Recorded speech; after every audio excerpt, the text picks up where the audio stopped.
Hello students, welcome back to our next chemistry class. Last class we have discussed about metallurgy.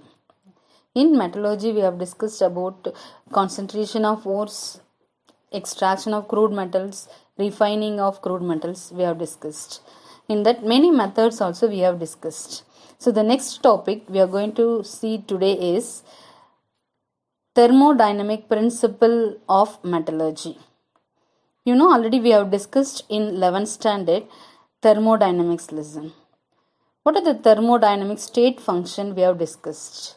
Yes, entropy, enthalpy and Gibbs free energy. Same way del S, del G, del H means what you will say? Change in enthalpy, change in entropy del S, change in Gibbs free energy. So this functions and all we are going to use in this metallurgy.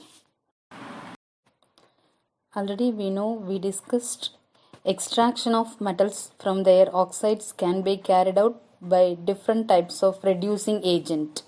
For example, consider the reduction of metal oxide.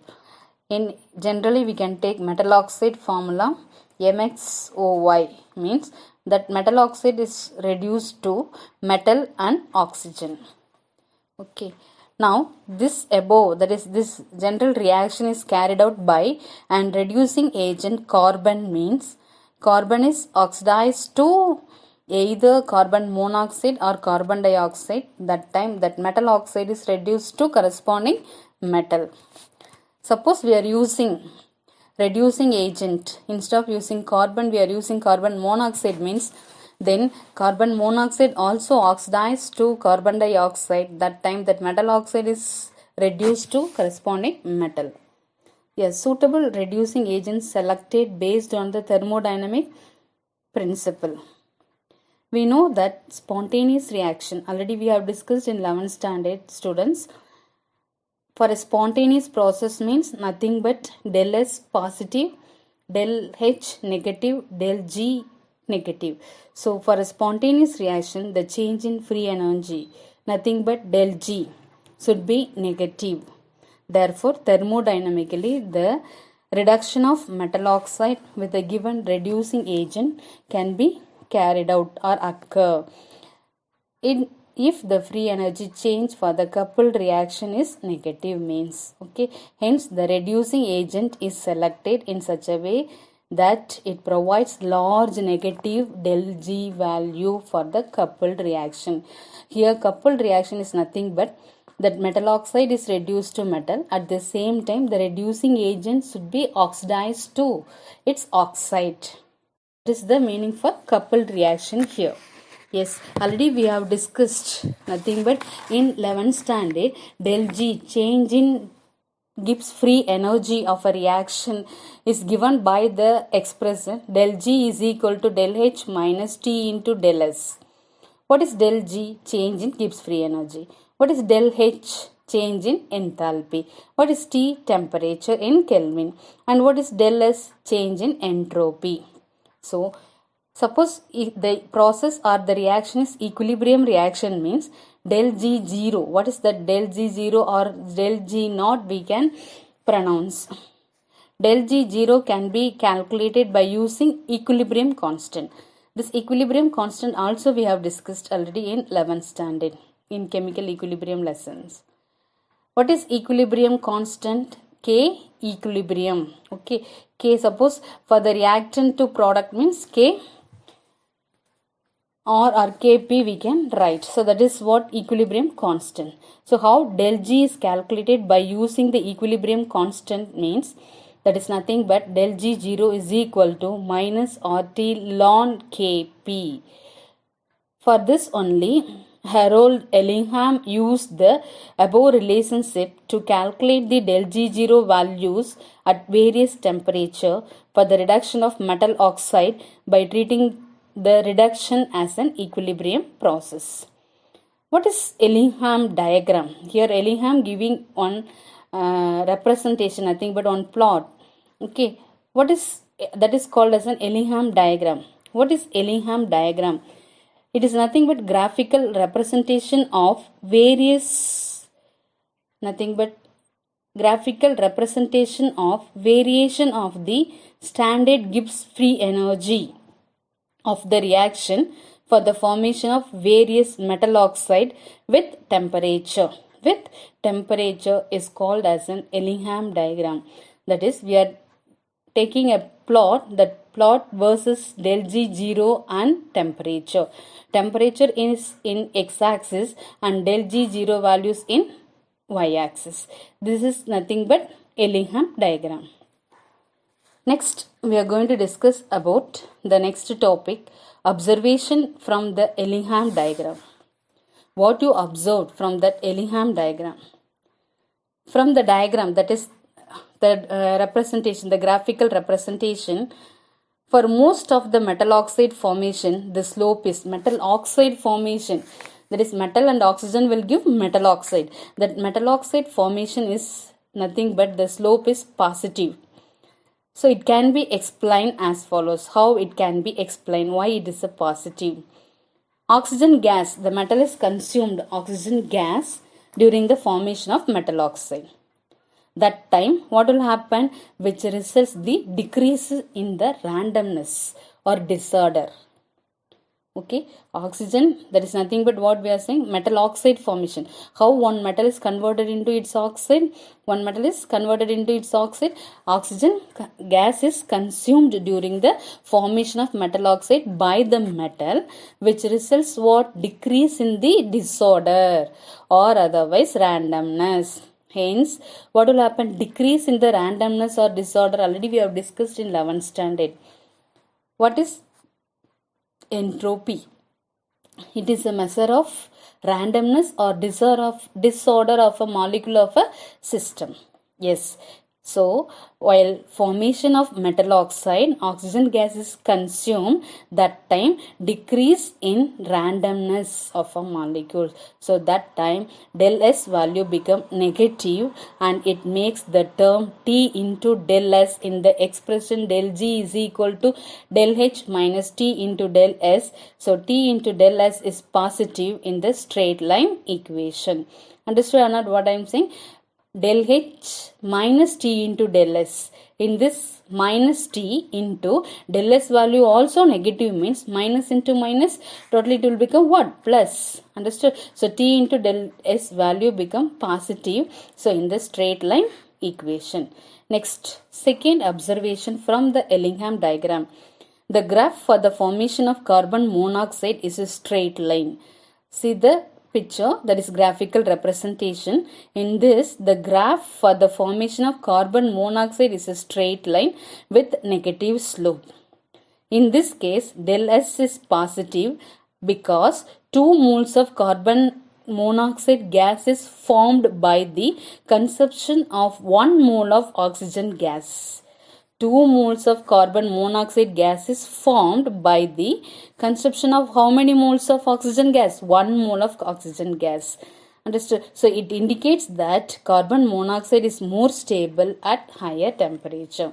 Carbon monoxide is more stable at higher temperature because number of moles at the product side is what? More compared to reactant side. At next, nothing but consumption of or consume oxygen gas is what? 1 mole. But we are getting in the product side number of moles of carbon monoxide gas is 2. Okay. Next, third observation. As the temperature increases, generally del G value for the formation of metal oxide. If the temperature increases means, what about the del G value for the formation of metal oxide will be less negative. That is positive. It will become a positive. But negative, less negative. And becomes zeros. Okay, less negative and becomes 0 at a particular time or some time at a particular temperature. So below this temperature, del G is negative and the oxide is stable. Suppose in that particular temperature increases means what about the del G value will become a less negative. will become a less negative means what will happen, it will become a zero at a particular temperature, but below this temperature del G is what will happen, negative, and the oxide is stable, and the above this temperature del G value is positive, then what about the oxide is unstable. Understood? So this general trend suggests that metal oxide become less stable at higher temperature and their decomposition becomes easier. Because temperature higher means what about the metal oxide, stable or unstable? Unstable. So it will be easily decomposed. Okay, next. Fourth observation from Ellingham diagram, there is a sudden change in the slope at a particular temperature for some metal oxides like magnesium oxide, mercury oxide, etc. This is due to the phase transition, nothing but melting or evaporation. Fourth observation, there is a sudden change in the slope at a particular temperature. For some metal oxides, example MgO, HgO, because this is due to the phase transition, that is melting solid to liquid, evaporation liquid to gas. So in that case, okay. Next we are going to discuss the topic is application of Ellingham diagram. Applications of Ellingham diagram. Ellingham diagram helps us to select a suitable reducing agent and appropriate temperature range for reduction of metal oxide to metal. It is useful for what, no? To select a suitable reducing agent. For this metal oxide should be reduced to this metal. For this reduction, this that is reducing agent only should be used. For that selection, this Ellingham diagram is used. Okay. So one by one we'll see. They have given 3 applications of Ellingham diagram. Ellingham diagram for the formation of Ag2O. In the diagram, in the graphical representation, just see Ellingham diagram for the formation of Ag2O and HgO is at upper part of the diagram.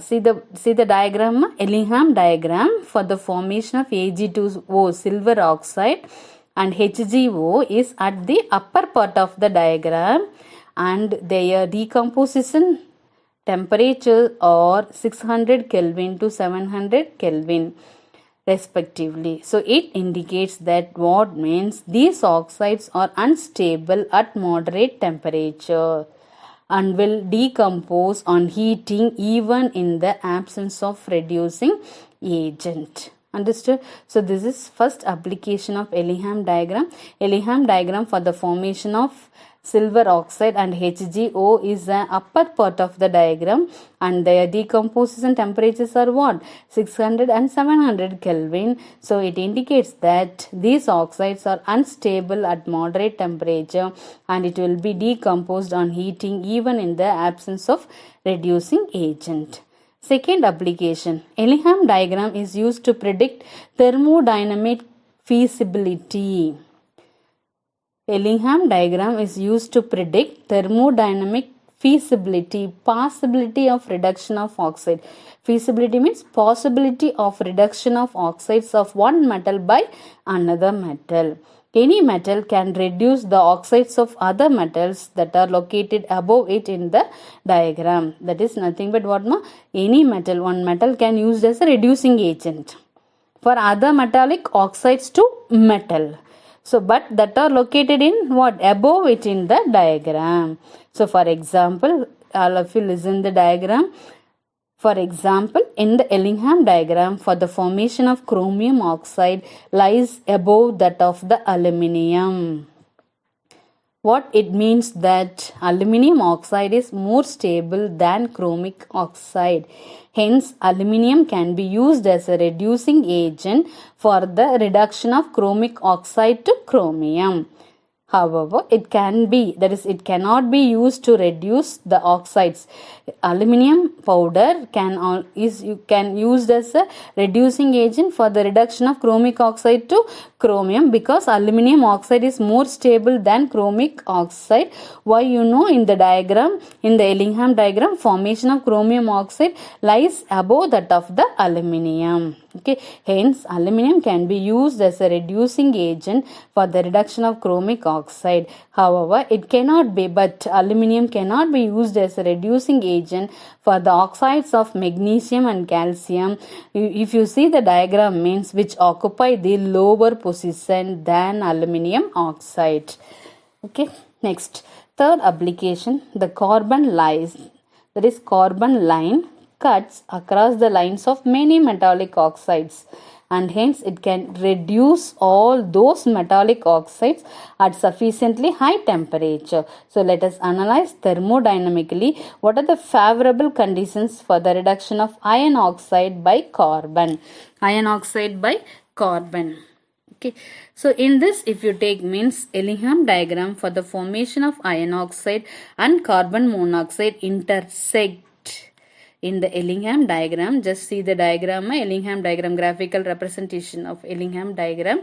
For the formation of iron oxide and carbon monoxide intersect around 1000 Kelvin. Below this temperature, the carbon lies above the iron line. So, which indicates that iron oxide is more stable than carbon monoxide, and hence at this temperature range, the reduction is not thermodynamically feasible. But however, above this temperature range, carbon line lies below the iron line, and hence we can use coke as a reducing agent to reduce iron oxide to iron. So how we can explain that one, how the reaction is taking place, we can see from the Ellingham diagram. At 1500 Kelvin, if you take, means iron is oxidized to iron oxide. What is the value for del G for that one? Minus 350 kilojoule per mole. At the same time, at 1500 Kelvin, carbon is oxidized to carbon monoxide. That time, that del G, that is change in Gibbs free energy value, is minus 480 kilojoule per mole. Reverse the reaction, if you take, means iron oxide is converted into iron, or iron oxide is reduced to iron and oxygen. That time, what is the del G value is negative. So minus del G is equal to the value is plus 350 kilojoule per mole. Now couple the reactions. Which reactions will couple? Means nothing but that iron oxide is converted into iron and oxygen, carbon is converted into carbon monoxide, that we will couple together, means okay, FeO plus C will give Fe and carbon monoxide. That time del G value is minus 130, because what is the value? FeO is converted into Fe and O2, del G value is plus 350. And what is the value for formation of carbon monoxide? Minus 480. So minus 480 plus 350, we will minus, means we will get the answer is minus 130 kilojoule per mole. So the standard free energy change for the reduction of 1 mole of iron oxide is nothing but del G3 divided by 1 mole. This is nothing but, for this one, if we balance the equation, means 2FeO plus 2C gives 2Fe plus 2CO. So totally how many moles of iron oxide is reduced to iron? 2 moles of iron oxide. Okay, for 1 mole, how we can for 2 moles of iron oxide is reduced to iron, for the del G value is minus 130. Suppose 1 mole we will calculate, means minus 130 divided by 2, which will be equal to minus 65 kilojoule per mole. Okay, next topic, limitations of Ellingham diagram. What is meant by limitation? Drawbacks, okay, demerits, like that way. For this only, this will be applicable. Above this, this will not be applicable. So like that way we can say limitation of Ellingham diagram. Ellingham diagram is constructed based only on thermodynamic consideration. Only on thermodynamic consideration. It gives information about the thermodynamic feasibility of a reaction, but it does not give anything about the rate of the reaction. Anything about the rate of the reaction. Understood? Okay, rate of the reaction, rate of a chemical reaction and all, we'll see in chemical kinetics lesson. Moreover, it does not give any idea also about the possibility of other reaction that take place. Okay, this is first limitation of Ellingham diagram. The second one is the interpretation of del G is based on the assumption only, consideration only. The interpretation of del G is based on the only interpretation of del G with metallurgy is based on only assumption only that the reactants are in equilibrium with the products, which is not always true. So these are the two limitations of Ellingham diagram. Next, we are going to see the topic is electrochemical principle of metallurgy.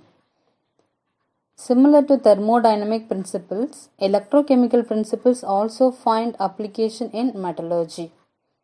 That is the reduction of oxides of active metals. Reduction of oxides of active metals. Active metals means sodium, potassium, etc. by carbon is thermodynamically not possible.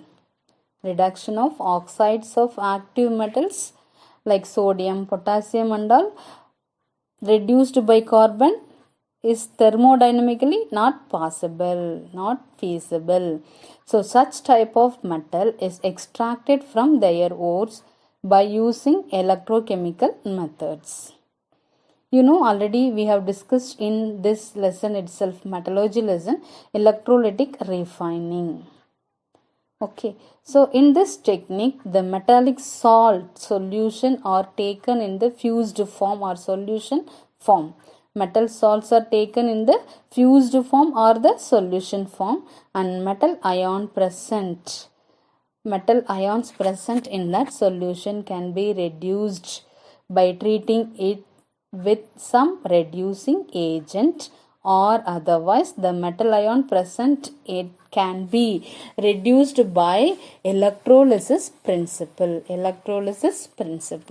What is meant by electrolysis? You know, passing of electricity through the electrolyte. Yes.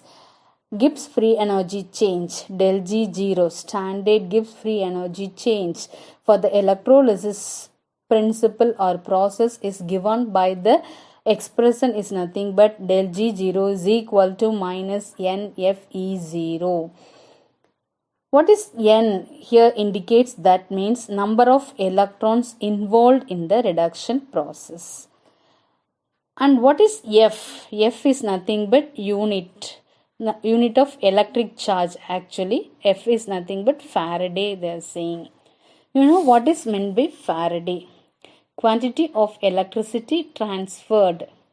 Quantity of electricity transferred in electrolysis per equivalent weight of an element. Per equivalent weight of an element or ion, that will be equal to, that is 1 Faraday value will be equal to 96,500 coulomb.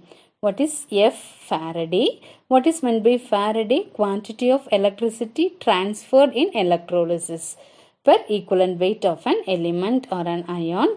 And what is the value of Faraday? 96,500 coulomb. Okay, and what is E0? Nothing but electrode potential of the redox reaction.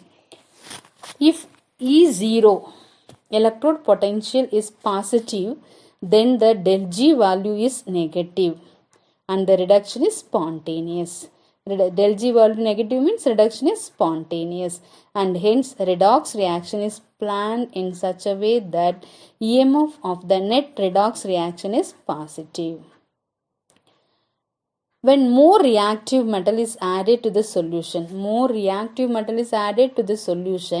that solution contains relatively low reactive metal ions.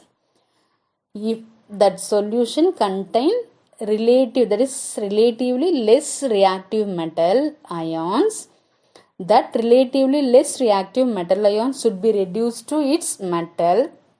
For that, we are adding more reactive metal. Example, in silver nitrate solution, what is the metallic ion present? Silver ion, Ag+. Compared to silver ion, copper is a highly reactive metal. So, in silver nitrate solution, we are adding more reactive metal like copper, means We are adding what? More reactive metal copper means that more reactive metal will go into the solution and it will become a ion. That less reactive metallic ion will become a metal, will be reduced to corresponding metal. Another example also we can see copper sulfate solution. In copper sulfate solution, copper 2 plus ion is present. So to the copper sulfate solution, we are adding zinc, more reactive than copper. Means that zinc ion, what it will do, it will reduce that copper metallic ion to copper. At the same time, that more reactive metal will go into the solution and it will become a ions. So this is nothing but electrochemical principle of metallurgy. Under this electrochemical principle of metallurgy, we are going to discuss about electrochemical extraction of aluminium. Electrochemical extraction of aluminium, Hall-Heroult process. Already you have studied in 10th standard. That is nothing but extraction of aluminium. Extraction of aluminium, it involves two steps. The first step is the ore is concentrated by Bayes process, and after that that oxide ore is converted into corresponding metal, that is nothing but aluminum oxide is converted into its aluminum metal by Hall-Heroult process or Hall's electrolytic process, we can say. In this method, electrolysis is carried out in an iron tank, but that iron tank is lined with carbon, that is coated with carbon. That iron tank coated with carbon act as a cathode. In that iron tank, we are taking electrolyte. Okay, so a bunch of carbon blocks are immersed in the electrolyte. Bunch of carbon blocks or graphite blocks are immersed in the electrolyte that will be act as a anode. So in that iron tank, we are adding a 20% solution of alumina, that is nothing but aluminum oxide obtained from the bauxite ore, is mixed with molten cryolite and it is taken in the electrolysis chamber. About 10% of calcium chloride also added to the solution. Here, why we are adding the calcium chloride means to lower the fusion temperature of the mixer, or we can say it helps to lower the melting point of the mixture. The fused mixer is maintained at a temperature of above 1270 Kelvin. So the chemical reactions involved in this process we can see ionization of alumina. That is, aluminum oxide is ionized to aluminium 3 plus and oxide 2 minus. At cathode, what will happen? How the reaction take place means Al3 plus ion will gain the electron and it will become a Al, aluminium metal. Understood? At anode, what happened means, okay, oxide O2 minus will be converted into O2 molecule or a gas. Okay, and here we are using the reducing agent is nothing but that is what? Carbon plus oxygen will become what? Carbon monoxide, and carbon will oxidize to carbon dioxide also. So due to the above two reactions, anodes are slowly consumed during the electrolysis. What anode? Anode oxygen molecule. Understood? So slowly consumed during the electrolysis. That time the pure aluminium is formed at the cathode. Oxygen gas liberated at the anode, and what will happen at the cathode? Pure aluminium is deposited at the cathode and settle down at the bottom. So the net electrolysis reaction, how we can write means aluminium 3 plus and O2 minus and carbon we are taking. That time aluminium 3 plus will be converted into or reduced to aluminium. At the same time O2 minus will become what? CO2. With carbon it will become CO2. Understood? Okay.